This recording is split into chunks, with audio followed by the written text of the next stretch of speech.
Friends, ഈ പ്രാർത്ഥനയിലൂടെ നമ്മുടെ ആഗ്രഹങ്ങളൊക്കെ സഫലമാക്കുവാനും പ്രശ്നങ്ങളൊക്കെ പരിഹരിക്കുവാനും ശ്രമിക്കുന്നവരാണ് നമ്മൾ ഓരോരുത്തരും. എന്നാൽ ഭൂരിഭാഗം ആൾക്കാരും പറയുന്ന ഒരു കാര്യമുണ്ട്, പ്രാർത്ഥനകൾ അങ്ങോട്ട് വളരെ വേഗം ഫലിക്കാറില്ല, ഇനിയിപ്പോൾ അത് ഫലിച്ചാൽ തന്നെ വളരെയധികം കാലതാമസമൊക്കെ നേരിടേണ്ടി വരുന്നു എന്നൊക്കെ. അപ്പോൾ ഈ പ്രാർത്ഥനയ്ക്ക് പുറത്തു നിൽക്കുന്ന ആളുകളും പറയാറുണ്ട്, അങ്ങനെ വലിയ രീതിയിൽ പ്രാർത്ഥിച്ചതുകൊണ്ട് കാര്യമൊന്നുമില്ലെന്നേ, പ്രാർത്ഥനകൾ കൊണ്ടൊന്നും സംഭവിക്കാൻ പോകുന്നില്ല എന്നൊക്കെ അവർ ചിലപ്പോൾ പറഞ്ഞേക്കാം.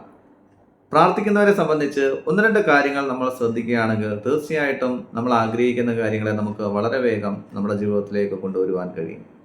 നിങ്ങൾ തന്നെ ഒന്ന് ആലോചിച്ച് നോക്കുകയെ, നമ്മൾ ഈ പ്രാർത്ഥിക്കാനിരിക്കുന്ന സമയത്ത് കൂടുതൽ എന്താണ് ചെയ്യുന്നത്?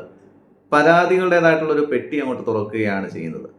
അതായത് നമുക്ക് ഇല്ലാത്ത കാര്യങ്ങൾ ഇങ്ങനെ പറഞ്ഞുകൊണ്ട് ദൈവത്തിന് മുമ്പിൽ ഇങ്ങനെ പരാതികളും പരിഭവങ്ങളും ഇങ്ങനെ അവതരിപ്പിച്ചുകൊണ്ടേയിരിക്കുക. അപ്പം അങ്ങനെ വരുമ്പോൾ നമുക്ക് ദൈവവുമായിട്ടുള്ള ഒരു കണക്ഷൻ എന്ന് പറയുന്നത് അവിടെ ഒരു നെഗറ്റീവായിട്ടുള്ള ഫീലായിരിക്കും ഉണ്ടാവുക. അതായത് സംതൃപ്തി ഇല്ലാത്ത മനോഭാവത്തിൽ നിന്നുകൊണ്ട് നമ്മൾ പ്രാർത്ഥിക്കുമ്പോൾ ഒരു കാരണവശാലും നമുക്കത് ലഭിക്കുകയില്ല. നമുക്ക് ആദ്യം ഉണ്ടാകേണ്ടത് സംതൃപ്തിയാണ്. സംതൃപ്തി ഉണ്ടാകണമെങ്കിൽ എന്ത് വേണം? നമുക്ക് കിട്ടിയിട്ടുള്ള അനുഗ്രഹങ്ങളിൽ നമുക്ക് നന്ദി ഉണ്ടാകണം, അല്ലേ? ഉള്ള ജീവിതത്തിൽ നമുക്ക് സംതൃപ്തി ഉണ്ടാവുക. ആ സംതൃപ്തിയുടേതായിട്ടുള്ള മനോഭാവത്തോടു കൂടി ഇനി വേണ്ട കാര്യങ്ങളെക്കുറിച്ച് ദൈവവുമായിട്ട് സംസാരിക്കുക, അല്ലെങ്കിൽ പ്രശ്നങ്ങൾ പരിഹരിക്കപ്പെടുക. അപ്പം അങ്ങനെ വരുമ്പോഴാണ് നമുക്ക് മാനിഫെസ്റ്റേഷൻ എന്നുള്ളത് സാധ്യമാകുന്നത്. ഇപ്പോൾ ഉദാഹരണം പറയുകയാണെങ്കിൽ നമ്മുടെ പേരൻസ് തന്നെ, നമ്മൾ എന്ത് ചോദിച്ചു കഴിഞ്ഞാലും അവർ നമുക്ക് നേടിത്തരും, എന്ത് ചോദിച്ചാലും അവർ വാങ്ങിത്തരും. പക്ഷേ നമുക്ക് അവർ വാങ്ങിത്തരുന്ന കാര്യങ്ങളോട് ഒട്ടും തന്നെ ബഹുമാനമില്ലാതെ നമുക്കില്ലാത്ത കാര്യങ്ങളെക്കുറിച്ച് മാത്രം അവരോട് ഇങ്ങനെ പരാതി പറഞ്ഞുകൊണ്ടേയിരിക്കുമ്പോൾ, അല്ലെങ്കിൽ ആവലാതിപ്പെട്ടുകൊണ്ടിരിക്കുമ്പോൾ അവർക്ക് തന്നെ എന്തായിരിക്കും ഫീൽ ചെയ്യുക? ഇനിയിപ്പോൾ പുറമേ അവർ പറയുന്നില്ല എങ്കിൽ പോലും അവരുടെ മനസ്സിലൊരു ഫീൽ ഉണ്ടാകും, എത്രയൊക്കെ കാര്യങ്ങൾ വാങ്ങിക്കൊടുത്തിട്ടും അവനൊരു നന്ദിയില്ലല്ലോ, അല്ലെങ്കിൽ അവൾക്കൊരു നന്ദിയില്ലല്ലോ, അല്ലേ? ഇതുപോലെ തന്നെ നമ്മൾ യൂണിവേഴ്സുമായിട്ട് പ്രാർത്ഥിക്കുമ്പോൾ അല്ലെങ്കിൽ സംസാരിക്കുമ്പോൾ, നമ്മുടെ ആവശ്യങ്ങൾ അവതരിപ്പിക്കുമ്പോൾ ഇതേ രീതിയിലുള്ളൊരു ഫീലായിരിക്കും അവിടെ ഉണ്ടാവുക, അല്ലേ? എത്രയൊക്കെ അനുഗ്രഹങ്ങൾ നമുക്കുണ്ടായിട്ടും അതൊന്നും കാണാതെ നമ്മൾ ഇല്ലാത്ത കാര്യങ്ങളെക്കുറിച്ച് മാത്രം ഇങ്ങനെ വേവലാതിപ്പെട്ടുകൊണ്ടേയിരിക്കുന്നു. അപ്പോൾ നമുക്ക് ആദ്യം വേണ്ടത് നന്ദിയുള്ള ഒരു മനസ്സാണ്. നമുക്ക് പ്രാർത്ഥിക്കുന്ന സമയത്ത് ആദ്യം തന്നെ എനിക്ക് നൽകിയിട്ടുള്ള ഓരോ കാര്യങ്ങൾക്കും എടുത്തു പറഞ്ഞുകൊണ്ട് നന്ദി ഒന്ന് അർപ്പിച്ചു നോക്കുകയും, അപ്പോൾ അവിടെ നമുക്കുണ്ടാകുന്നൊരു സംതൃപ്തിയായിരിക്കും.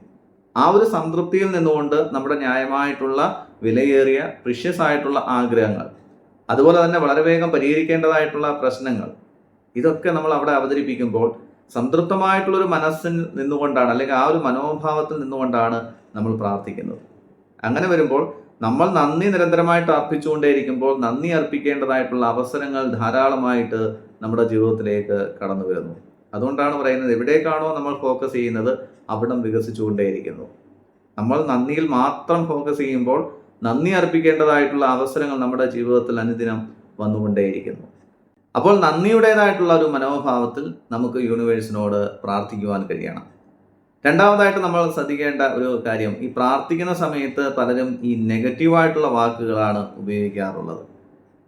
ഇപ്പോൾ ഒരാളുടെ പ്രശ്നം കടമാണ്, ദൈവമേ എൻ്റെ കടം മാറ്റിത്തരണമേ, അല്ലെങ്കിൽ എൻ്റെ രോഗം മാറ്റിത്തരണമേ, അല്ലെങ്കിൽ എൻ്റെ റിലേഷൻഷിപ്പിൽ പ്രശ്നങ്ങൾ മാറ്റിത്തരണമേ, ഇങ്ങനെ പറയുന്ന സമയത്ത് അവിടെ ഒരു ഇമേജ് സൃഷ്ടിക്കപ്പെടുന്നുണ്ട്.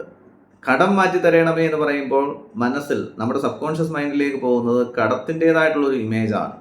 കടത്തിൽ നിൽക്കുന്ന ഒരു മനുഷ്യൻ, അല്ലെങ്കിൽ നമ്മൾ തന്നെ കടത്തിൽ നിൽക്കുന്നു, അല്ലെങ്കിൽ നമ്മുടെ വീട്ടിൽ ഈ കടം വാങ്ങിയിട്ടുള്ള നമ്മൾ ആരുടെ കയ്യിൽ നിന്നാണോ കടം വാങ്ങിയിട്ടുള്ളത് അവരൊക്കെ നമ്മുടെ വീട്ടിൽ വന്ന് നിൽക്കുന്നു.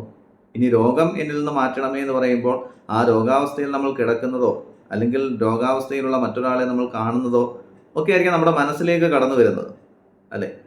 ഇനിയിപ്പോൾ പോകുന്ന വഴിയിൽ നിന്ന് അപകടങ്ങൾ പറ്റരുതേ എന്ന് പറയുമ്പോൾ തന്നെ എന്താണ് സംഭവിക്കുന്നത്? അപകടങ്ങൾ പറ്റരുതേ എന്ന് പറയുമ്പോൾ പറ്റരുതേ എന്നുള്ളതല്ല മനസ്സിലേക്ക് പോകുന്നത്, അപകടം എന്നുള്ള ആ ഒരു ഇമേജാണ് നമ്മുടെ മനസ്സിലേക്ക് പോകുന്നത്. പറയുമ്പോൾ നമുക്കത് പോസിറ്റീവായിട്ട് തോന്നും, പക്ഷെ നമ്മുടെ ഉള്ളിലേക്ക് ചെല്ലുന്നത് ഇമേജ് എന്ന് പറയുന്നത് എന്താണ്? നെഗറ്റീവായിട്ടുള്ള ഇമേജാണ്. അപകടത്തെക്കുറിച്ചുള്ള ഇമേജ്, രോഗത്തെക്കുറിച്ചുള്ള ഇമേജ്, കടത്തെക്കുറിച്ചുള്ള ഇമേജ്. അപ്പോൾ അവിടെ നമുക്ക് പോസിറ്റീവായിട്ടുള്ള വാക്കുകൾ ഉപയോഗിക്കുവാൻ കഴിയണമെന്നുള്ളതാണ്.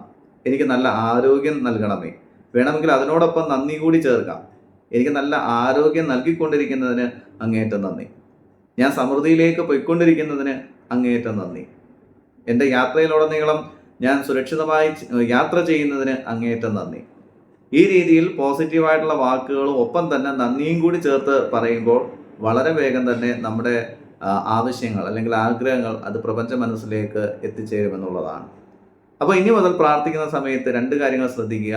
പോസിറ്റീവായ രീതിയിൽ പ്രാർത്ഥിക്കാൻ ശ്രമിക്കുക. ഒപ്പം തന്നെ ഇതുവരെ തന്നിട്ടുള്ള എല്ലാ നന്മകൾക്കും നന്ദി അർപ്പിച്ചതിന് ശേഷം നമുക്കിനി വേണ്ട കാര്യങ്ങൾക്ക് കൂടി അത് നമ്മുടെ ജീവിതത്തിലേക്ക് വന്നുകൊണ്ടിരിക്കുന്നതിന് നന്ദി പറഞ്ഞുകൊണ്ട് നമ്മൾ പ്രാർത്ഥനയിൽ ദൈവവുമായിട്ട് സംസാരിക്കാനായിട്ട് ശ്രമിക്കുക. തീർച്ചയായിട്ടും നമ്മുടെ ആഗ്രഹങ്ങൾ വളരെ വേഗം തന്നെ നമ്മുടെ ജീവിതത്തിലേക്ക് മാനിഫെസ്റ്റ് ചെയ്യുന്നതാണ്. നമ്മുടെ ഏത് പ്രശ്നങ്ങളും നമുക്ക് പരിഹരിക്കുവാൻ കഴിയുന്നതാണ്. ഫ്രണ്ട്സ്, ഈ 2 കാര്യങ്ങൾ നിങ്ങൾക്ക് ഇപ്പോൾ തന്നെ മനസ്സിലായിട്ടുണ്ടെങ്കിൽ എന്താണോ നിങ്ങളുടെ ആഗ്രഹം അത് നിങ്ങൾക്ക് നേടിക്കിട്ടിയതിന് നന്ദി എന്നുള്ള രീതിയിൽ നിങ്ങളിവിടെ കമൻറ്റ് ബോക്സിൽ ഒന്ന് മെൻഷൻ ചെയ്യുക. ഓക്കെ ഫ്രണ്ട്സ്, വീഡിയോസ് ഉപകാരപ്പെടുന്നുണ്ടെങ്കിൽ സബ്സ്ക്രൈബ് ചെയ്യുക. തീർച്ചയായിട്ടും മറ്റുള്ളവരിലേക്ക് ഷെയർ ചെയ്യുക. Okay friends.